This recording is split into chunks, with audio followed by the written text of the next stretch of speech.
So we're just moments away from the start of the second half, or the continuation of this game between the Binghamton Patriots and the Corning Hawks. Bob Michaels, Rand Seacrest, Greg Speroni. Some halftime scores for you. It's 7-0 Binghamton here. Shenango Forks leading Waverly 34-0. Groton over Notre Dame 16-8. Maine Endwell 14. Owego nothing. Union Endicott has a commanding 40-6 advantage over JC, Johnson City. Horseheads leading Vestal at the half, 14-10. Spencer Vinetton 18, Watkins Glen Odessa Montour 12, and Tioga shutting out Edison of Elmira Heights 42-0. Those are all halftime scores. So, Mr. Analyst, before the second half begins, maybe in a nutshell, what do the Hawks need to do to get back into this game? Well, we'll see what kind of adjustments they came up with in the locker room. They certainly need to find something. They got shut out last week by Vestal, and this first half they've been shut out yet again. So this is their first AA divisional matchup, and they need to make something happen. They're trying to get the ball to the edge. They certainly have kept it on the ground. They have attempted no pass plays so far, so I'm not sure what Coach Michaelis came up with his crew at halftime, but they're ready to go and on the field. But we wait for the obligatory 3 minutes as the officials wait on the sideline. 3-minute warm-up. Both teams already warmed up. They're ready to go, but we wait for the official 3 minutes, and we want to thank all of those folks that are sharing those scores with us from around the area, Bob. That's quite a recap that we have here today of our halftime scores. And if we look at the division real quick while we're waiting for this time, Binghamton trying to take the driver's seat right now. They're 1-0 in the division already with their win over last week over Ithaca. If they can hold on for this lead, they'll take the 2-0 first place spot, and Elmira with an opportunity tomorrow obviously against Ithaca to try to keep pace, and this would drop Corning to 0-1.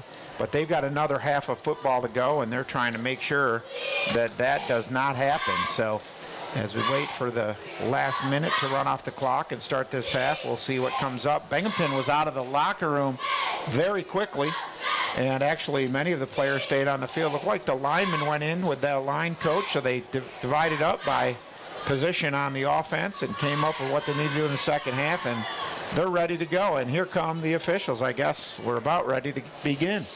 So it's interesting that, you know, they have to, I guess, wait the allotted time.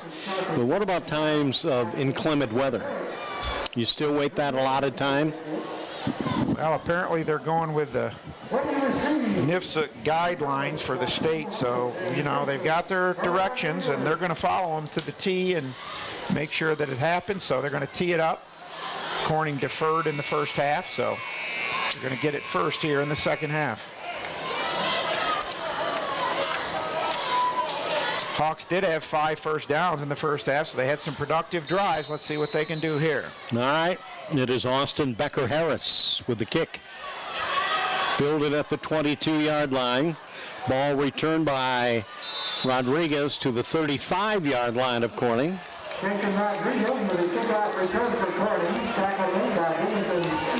it looks like his belt came loose, so he's trying to take care of that.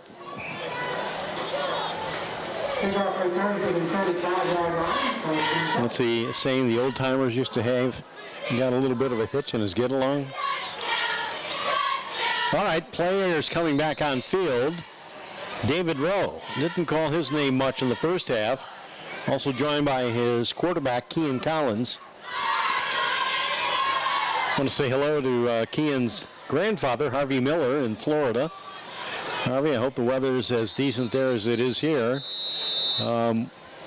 Some parts of Florida were experiencing some heavy-duty rain last week, and the only thing we're enduring right now, yellow flags in the night. There's another one on the field. Yeah, the Hawks come out of the locker room. Looks like they're going to see what they can do in their double wing offense here early in the second half, and the Patriots line up in the neutral zone, so the offsides penalty and add it to the yardage against Binghamton. Now 70 yards in penalties tonight. All right, 1st and 5 at the 40-yard line. And Collins goes to work. It'll be a simple handoff. They're going to lose yardage. about 1 yard on that carry, or would-be carry. It's a keeper by Collins. So it looks like they're going to move Collins to wing back when they go double wing now and try that. Here comes Muhammad. He's been playing fullback tonight instead of wing back, so they're trying to find themselves and move their skill players around. Well, you won't see Rodriguez in this set as he comes off the field. Muhammad brought that play in from the sideline. He works out of the wing near side, Yasser Muhammad. And now it is Collins rolling out. He's under pressure. Wobbly pass thrown. And it will be picked off by Matt Collins Pringle in a crowd racing to the near side, trying to avoid near disaster. And he will be brought down by David Rowe. He made the pick somewhere around midfield, and with all the scurrying and running that he was doing, the scrambling out there, moved ahead to about the 46-yard line, 44-yard line of Corning. Well, it looks like they put Odin Gudenrath in at QB there, and then he tried to throw that ball, so trying to see if maybe he can throw the ball. Didn't work out. The first pass of the night is now an interception, and Binghamton takes over. All right, Petrucci and his team leading 7-0. Simple running play. And they hand it off, and they sacrifice Davin Young for no gain. Handoff goes to Davin Young. Initial contact made by Anthony Evans recording. Also making the throw, Malcolm Jones. The hurry-up offense finding trips top of the formation. A single receiver near side. Petrucci has one man behind him and will keep the ball, and he stumbles forward. That is Petrucci with a decoyed handoff to Davin Young, and not sure if he tripped up over his own feet or just lost his footing, but he'll lose yardage of about a yard.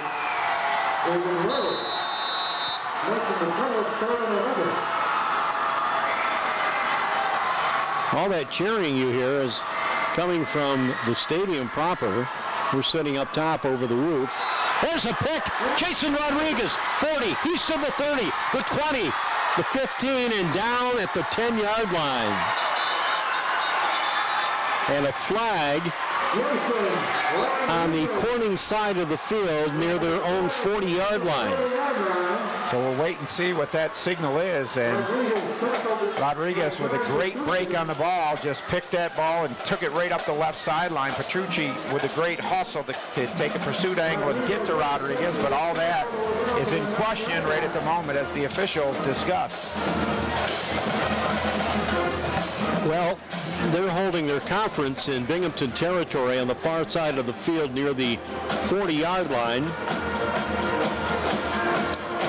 The flag that we pointed out is at the Corning 40-yard line.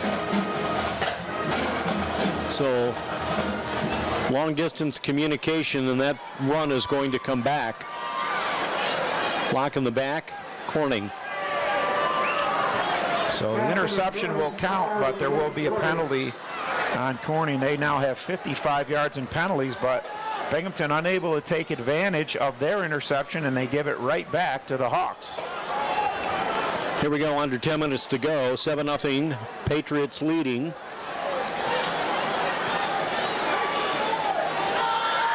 Would be receiver Jermaine Stroman near side. Now, we got another flag assessed.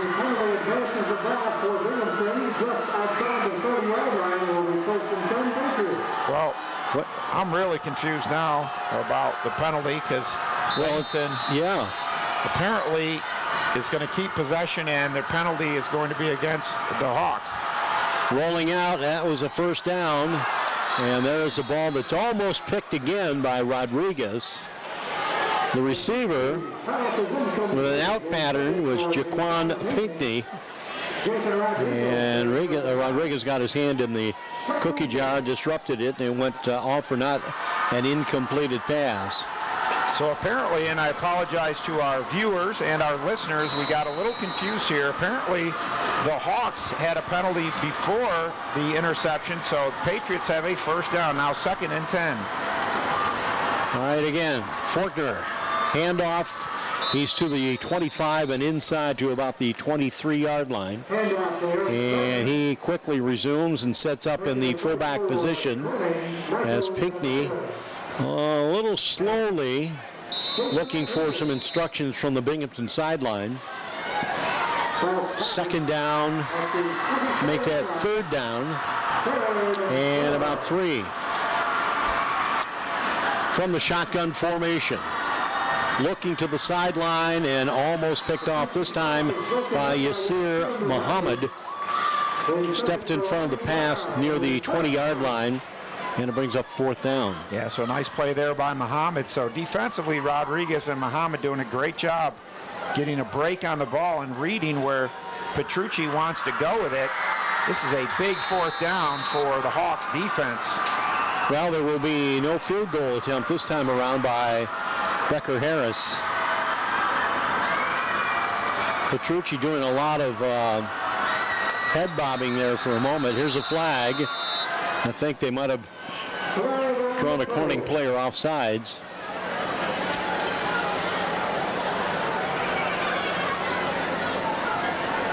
Stepping back right now, anticipating the call against him, Jermaine Stroman. A lot of discussions this evening over calls, so official trying to explain what he saw to the referee, Mr. Stahl. Offsides, Binghamton. And he will say Binghamton is in the neutral zone, apparently. And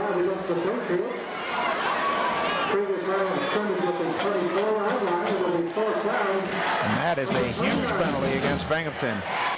Going to make their 4th down, now 4th and 9. They're going to send some different players in that field goal you were looking for, Bob, perhaps.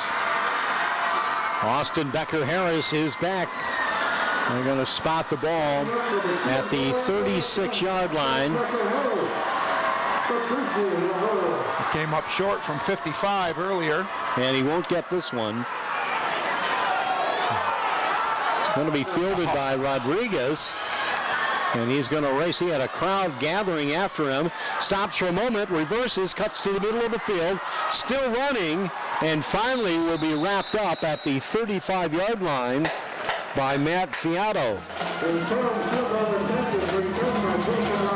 So this game's had a little bit of everything. You usually don't see a field goal attempt return, but certainly with that kind of distance, Rodriguez made it happen.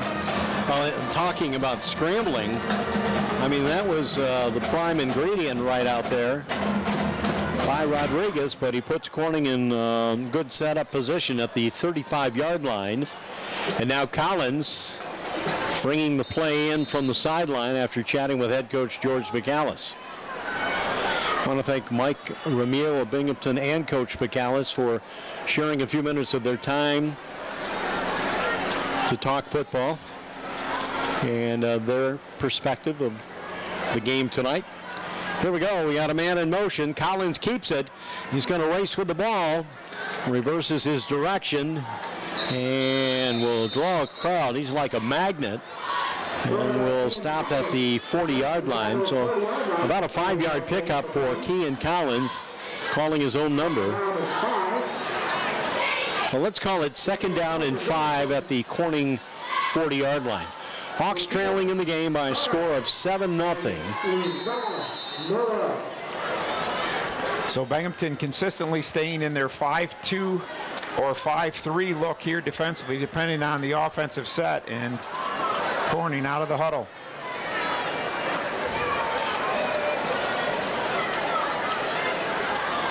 We have a man in motion.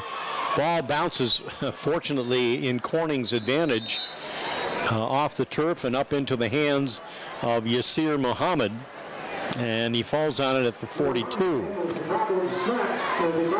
So 3rd and 3 for the Hawks as Coach McAllis sends in a new play. The clock rolling with 7:45 remaining in the 3rd quarter. They had used Zach Turner briefly. He's out of the game. King is back in for Corning. And we have running time at this point. 7:35 left in the 3rd. Phelan and Rossi deployed left side. Rossi's the slot man. And they're going to run it simply up the middle. They got the first down on a Yasir Muhammad carry. So he's across the 45 to the 46-yard line. Just enough for that first down. The Hawks now with 6 first downs. That's their first down of this half. And they got things moving in the right direction. Obviously, their first set, the second half, was an interception. And they're trying to turn things around right now.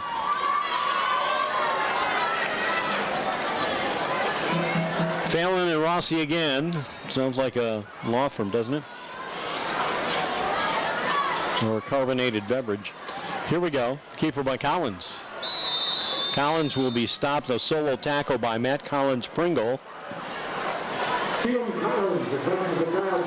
Kean Collins of Corning. Collins-Pringle of Binghamton. And here we go. 6:40 left. It'll be a 2nd down and 8, still in Corning territory at their own 48. King brings the play in from the sideline. Curtis King, a 5'11", 150-pound wide receiver, member of the Corning Painted Post junior class. Rodriguez started in motion. Now Collins may pay the penalty.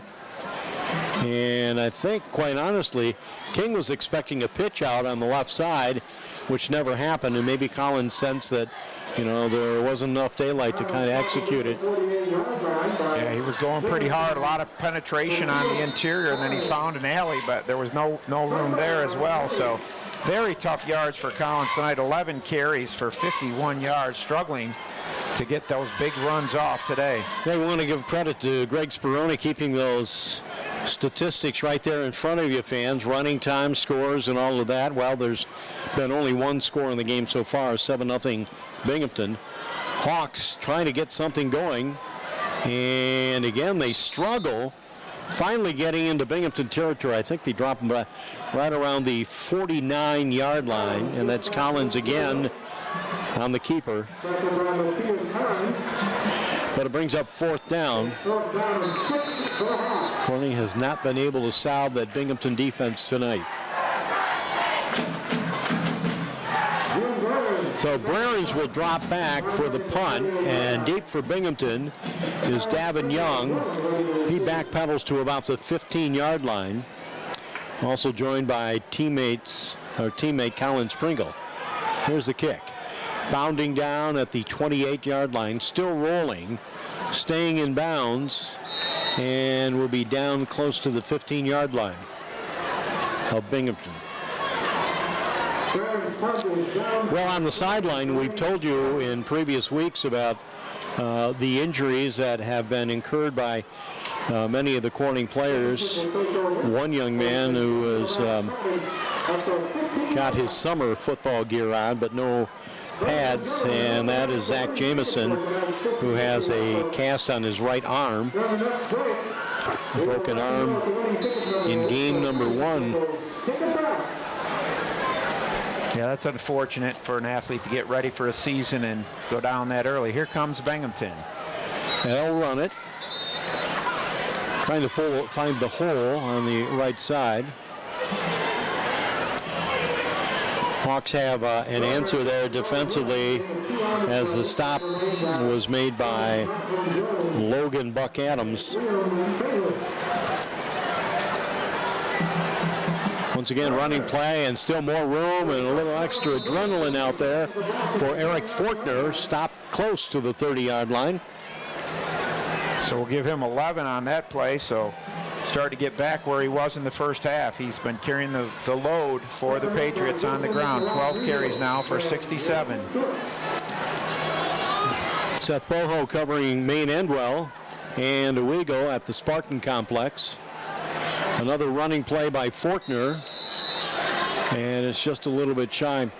You know, you talked about immaculate reception back in late in the first half, and chatting with Dave Cook, the athletic director at Maine Endwell, told me that Thomas Tull is flying the Maine Endwell Little League World Champions out to Pittsburgh for the Steelers home opener. Wow. Here's another running play by Matt Collins-Pringle. And he is fighting, oh my goodness, out to midfield. Looked like he was stopped right around the 42 and somehow found enough evasive action out there, taking people with him 3 and 4 at a time. And there is a Corning Hawk injury. So anyways, Athletic Director Dave Cook was saying that Thomas Tull, who has been basically the sugar daddy in upgrading the complex out there with the turf field and lights on the football field, as well as the baseball field, which is all turf, by the way, if you've not seen it. So with the accomplishments of the Maine Endwell Little League team, they'll have an opportunity to fly out and see the Steelers. As the Steelers guest, of course, Mr. Tull is a part owner of the Pittsburgh Steelers anyways. And the young lady, and I apologize to Spartan faithful, the young lady who sings the national anthem at every Spartan home game is also going to do likewise at the Steelers home field. Very nice. That's Rossi, by the way, down there. Those kids have been quite a whirlwind tour here. They're pretty much invited everywhere they want to be. And I guess the next improvement at Maine Endwell is going to be an all-turf softball field. So it's very nice giving back to his community. He's doing a great job down there, as are obviously the kids in that community doing their part on the field. Well, we have quite a complex here in Corning, New York. A new all-weather field they put in last year. All-weather track. Improvements continue. They painted the complex, and here we go. Binghamton trying to paint the field with more running plays. And they do cross midfield to about the 47-yard line of the Hawks. It'll be a second down.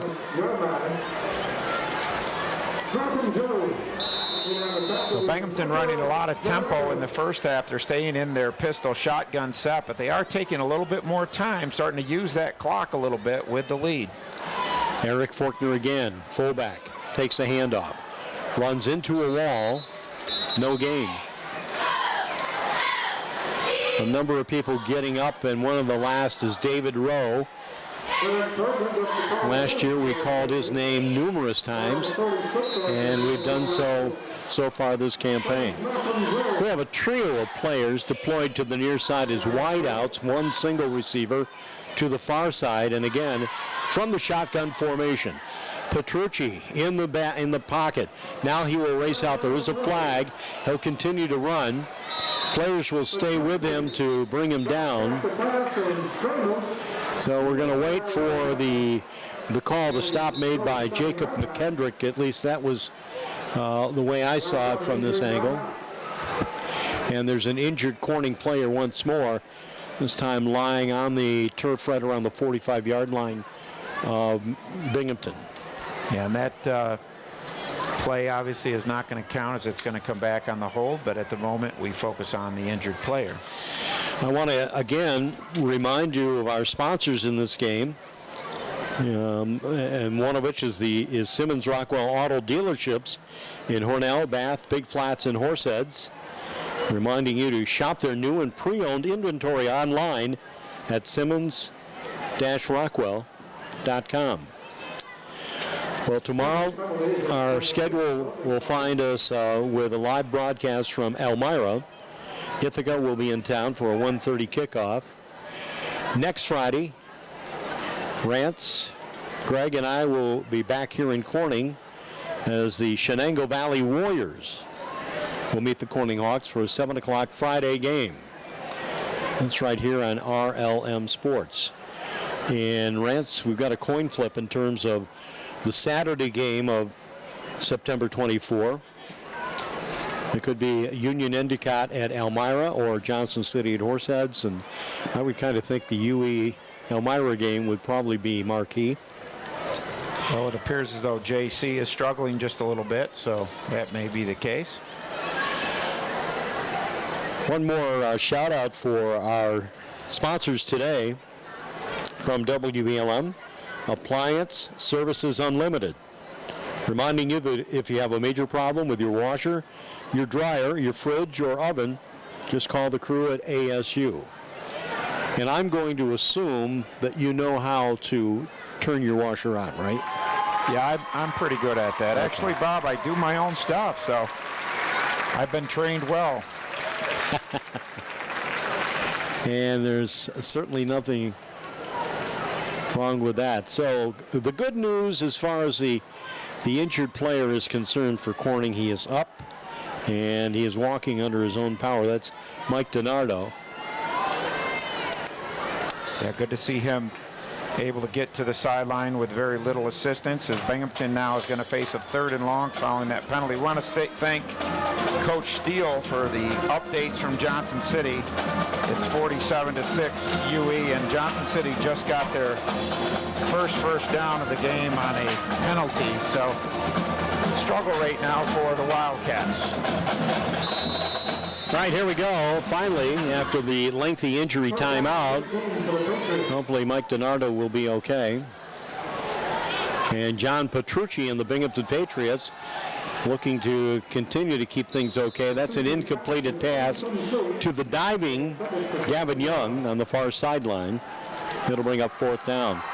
And look at that. It's another 4th and eternity as far as first downs. Yeah, a lot of penalties tonight. Binghamton with 85 yards. Of course, last week we saw Horseheads in the very tough loss to Elmira. They had over 100 yards in penalties. Binghamton with 85 tonight, but they still hold on to this 7-0 lead.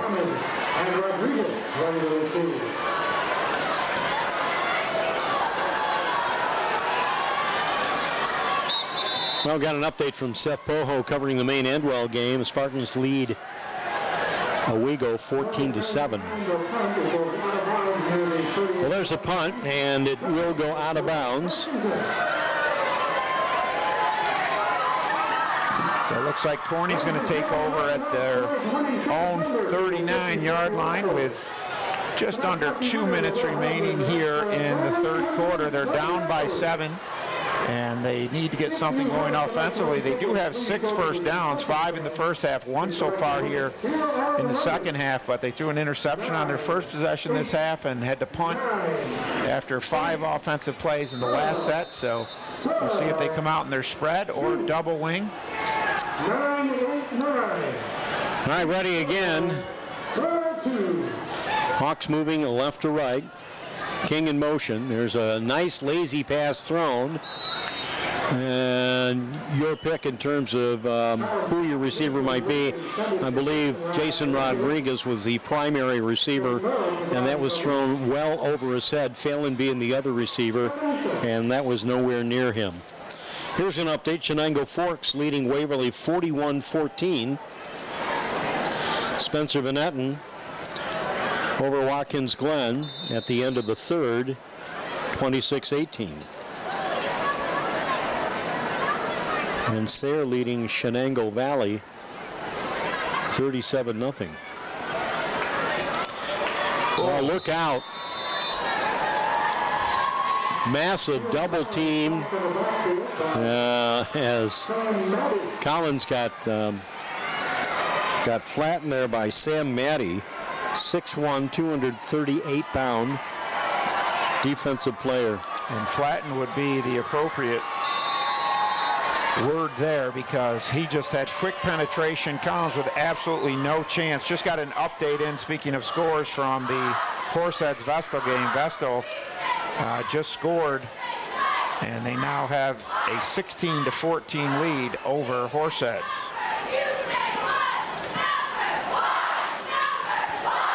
In motion, and Rodriguez finds a hole and does a forward somersault as he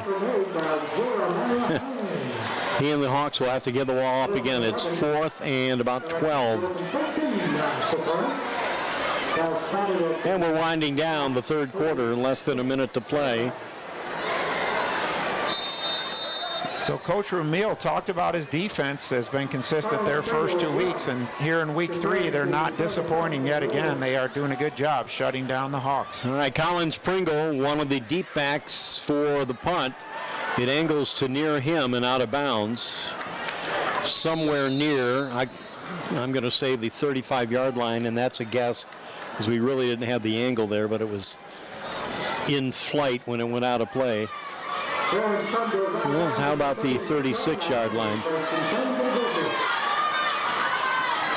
So that's where Binghamton will take over. They've had some impressive drives here today. They've had a couple things. They had a missed field goal right before halftime. They attempted a field goal on their first possession here in the second half as well, and they were unable to be successful. The first attempt was a 55-yarder, then a 45-yarder. Nothing there. They had a couple of drives in the first half that went 8 plays. One of them resulted in their touchdown, and that's the only score on the board. Binghamton 7, Corning nothing. 25 seconds to play. Petrucci ready, the snap, the give. Petrucci on the keeper. Good deception out there by the senior signal caller for a first down. Close to midfield. He just did cross the 45. Spot the ball at the 47-yard line. And 18 seconds left. Third quarter about to expire here in Corning, New York, with Binghamton threatening, leading 7-0. And another keeper this time by Petrucci. It's an ankle tackle that plants him down around the 44-yard line. Stroman makes the stop for Corning. 6 seconds remaining. Petrucci in hurry-up mode now. Clock running, and he'll let it run out, and that'll do it. End of third quarter here in Corning, New York. 7-0 the score remains. We're back in a moment.